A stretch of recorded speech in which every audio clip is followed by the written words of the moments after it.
जय हिंद फ्रेंड्स। देखिए आज हम करेंगे कुछ इंपॉर्टेंट क्वेश्चंस जो कि प्रीवियस ईयर के हैं। सुनिए आज का मोटिवेशनल कोट जो आपको ऊर्जावान बनाएगा, आपके चेहरे पर मुस्कान को लेकर आएगा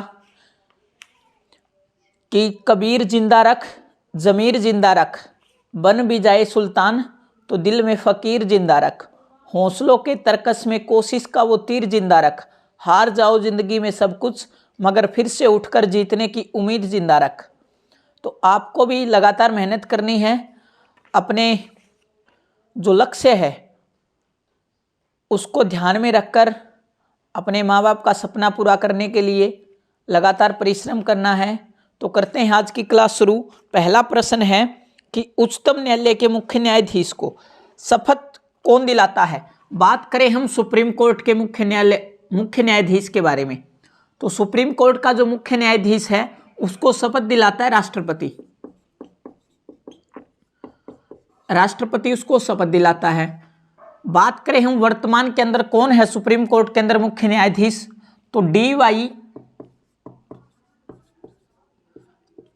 चंद्रचूड़ वर्तमान के अंदर सुप्रीम कोर्ट के अंदर मुख्य न्यायाधीश है। बात करें हम कौन से क्रम के हैं ये, तो 50वें नंबर के हैं ये। इससे पहले कौन थे, 49वें नंबर के, तो वो जस्टिस यू ललित थे। और उससे पहले की अगर हम बात करें तो वो एन.वी. रमन्ना, जिन्होंने हमारी जो महामहिम राष्ट्रपति है द्रौपदी मुर्मू जी, उनको शपथ दिलवाई थी। यानी राष्ट्रपति को शपथ सुप्रीम कोर्ट का मुख्य न्यायाधीश दिलवाता है और सुप्रीम कोर्ट के मुख्य न्यायाधीश को शपथ कौन दिलवाता है, तो वो दिलवाता है राष्ट्रपति। बात करते हैं हम अगले प्रश्न के बारे में। अगला प्रश्न है कि नीति आयोग के पदेन अध्यक्ष कौन होते हैं। नीति आयोग की अगर हम बात करें तो इसके जो पदेन अध्यक्ष होते हैं वो होते हैं पीएम। यानी वर्तमान के अंदर कौन है, तो नरेंद्र मोदी नीति आयोग के अध्यक्ष हैं। बात करें हम नीति आयोग के बारे में तो national institute for transforming India इसका पूरा नाम है। वर्तमान में इसके उपाध्यक्ष की अगर हम बात करें, उपाध्यक्ष कौन है इसके, सुमन बेरी इसके वर्तमान में उपाध्यक्ष हैं। और अगर हम बात करें सीईओ के बारे में तो वो कौन है, परमेश्वर अय्यर। परमेश्वर अय्यर वर्तमान के अंदर इसके क्या हैं, उपाध्यक्ष हैं।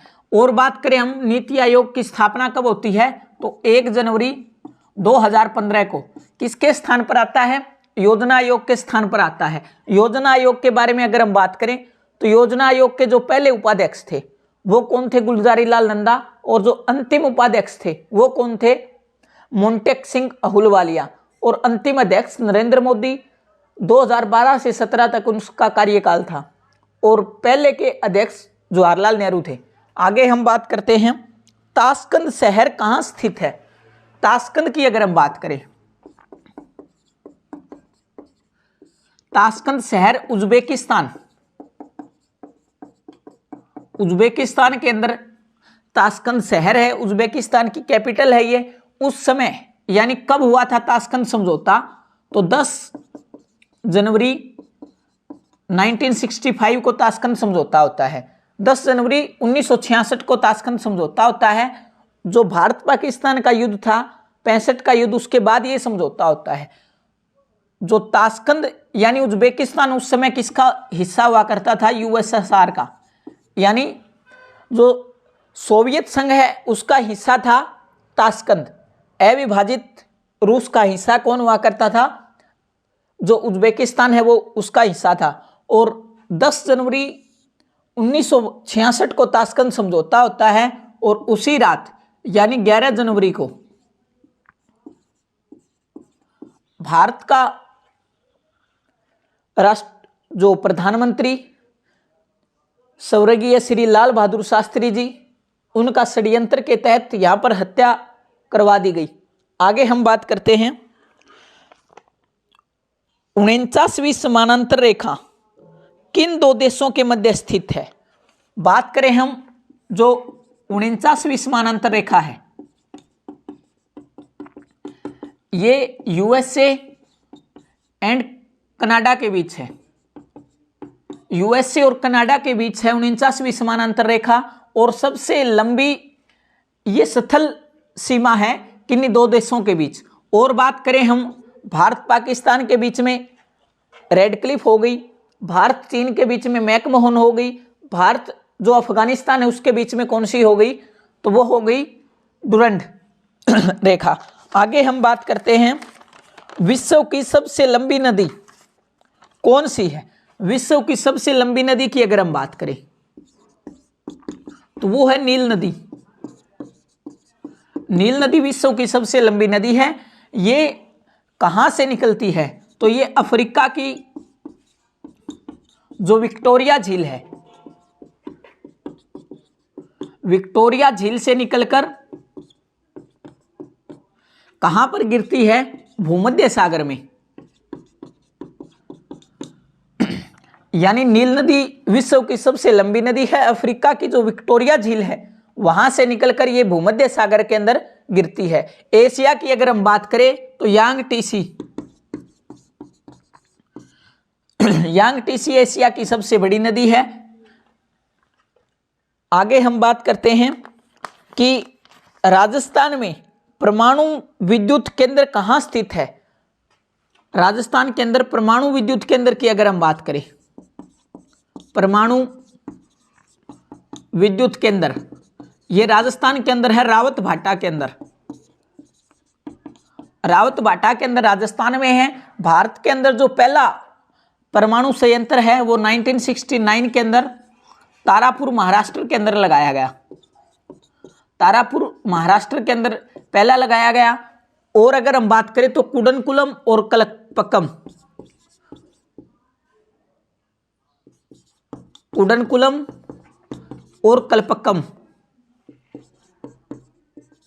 ये कहां पर हैं, ये हैं तमिलनाडु के अंदर।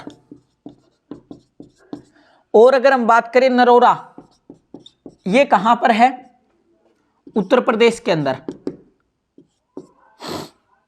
नरोरा उत्तर प्रदेश के अंदर हो गया। रावतभाटा राजस्थान के अंदर, तारापुर महाराष्ट्र के अंदर, कुडनकुलम और कलपक्कम तमिलनाडु के अंदर, और काकरापार और केगा, काकरापार कहां पर हो गया, गुजरात के अंदर। और केगा की अगर हम बात करें तो ये कहां पर हो गया, कर्नाटक के अंदर। तो ये भारत के परमाणु जो विद्युत संयंत्र हैं वो हैं रावतभाटा राजस्थान के अंदर पहला 1969 के अंदर, तारापुर महाराष्ट्र के अंदर, केगा कर्नाटक के अंदर, काकरापार गुजरात के अंदर, जो कुडनकुलम और कलपक्कम है ये तमिलनाडु के अंदर, और नरोरा उत्तर प्रदेश के अंदर। आगे हम बात करते हैं कि भारत के किस राज्य का सबसे लंबा समुद्री किनारा है। भारत का जो सबसे लंबा समुद्री किनारा है वो है गुजरात का। गुजरात का सबसे लंबा क्या है, समुद्री किनारा है। आगे हम बात करते हैं नाबार्ड की स्थापना किस समिति की सिफारिश पर की जाती है। नाबार्ड की अगर हम बात करें तो शिवरमन समिति, शिवरमन समिति की सिफारिश पर नाबार्ड बैंक की स्थापना की जाती है। और अगर हम बात करें कब होती है तो 12 जुलाई 1982 को नाबार्ड की स्थापना होती है। वर्तमान के अंदर इसके हेड की अगर हम बात करें तो वो कौन है, गोविंद चिंतालू। गोविंद चिंतालू वर्तमान के अंदर कौन है, नाबार्ड के हेड हैं। नाबार्ड की अगर हम बात करें national bank for agriculture and rural development इसका पूरा नाम है। आगे बढ़ते हैं। आगे प्रश्न है कि भारत में मौद्रिक नीति किसके द्वारा प्रतिपादित की जाती है। मौद्रिक नीति की अगर हम बात करें, मौद्रिक नीति की अगर हम बात करें तो ये आरबीआई के द्वारा प्रतिपादित की जाती है। और जो मौद्रिक नीति है वो मौद्रिक नीति समिति जारी करती है। मौद्रिक नीति समिति इसको क्या करती है, जारी करती है। और जो मौद्रिक नीति समिति इसके हेड कौन होते हैं, आरबीआई के गवर्नर। आरबीआई के गवर्नर इसके हेड होते हैं। बात करें हम साल में ये कितनी बार आती है, तो साल में 6 बार, यानी हर 2 महीने में एक बार मौद्रिक नीति जारी होती है। वर्तमान की अगर बात करें आरबीआई के गवर्नर कौन है, तो शक्तिकांत दास वर्तमान के अंदर आरबीआई के गवर्नर हैं। कौन से नंबर के हैं, तो वो 25वें नंबर के हैं।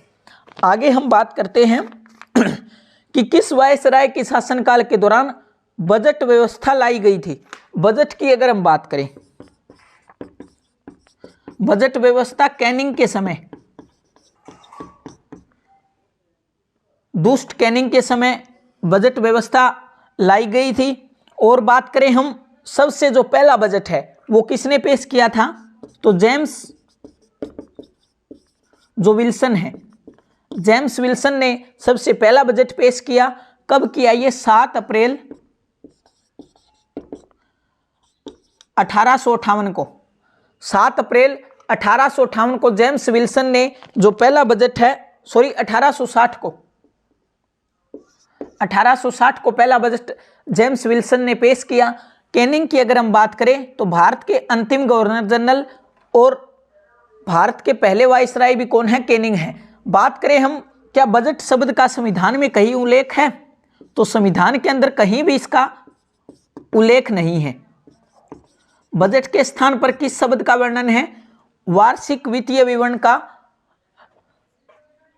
वार्षिक वित्तीय विवरण शब्द का उल्लेख है। बात करें हम स्वतंत्र भारत का पहला बजट किसने पेश किया, स्वतंत्र भारत का पहला बजट किसने पेश किया, तो are Shanmukham Sethi, are Shanmukham सेठी ने स्वतंत्र भारत का पहला बजट पेश किया।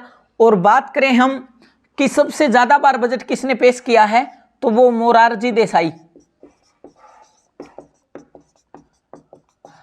मोरारजी देसाई ने सबसे अधिक बार जो बजट है उसको पेश किया है। मोरारजी देसाई वही व्यक्ति है जो कि स्वतंत्र भारत के पहले गैर कांग्रेसी प्रधानमंत्री रहे हैं। बात करें वर्तमान के अंदर वित्त मंत्री कौन है हमारी, तो निर्मला सीतारमण, निर्मला सीतारमण वर्तमान के अंदर हमारी वित्त मंत्री हैं। अगला बजट भी वहीं पेश करेंगी। तो ये थी फ्रेंड्स आज की क्लास, कैसी लगी कमेंट सेक्शन में कमेंट करके ज़रूर बताना। तब तक के लिए हंसते रहिए, मुस्कुराते रहिए, अपने माँ बाप का सपना पूरा कीजिए। मिलेंगे नेक्स्ट क्लास में। जय हिंद।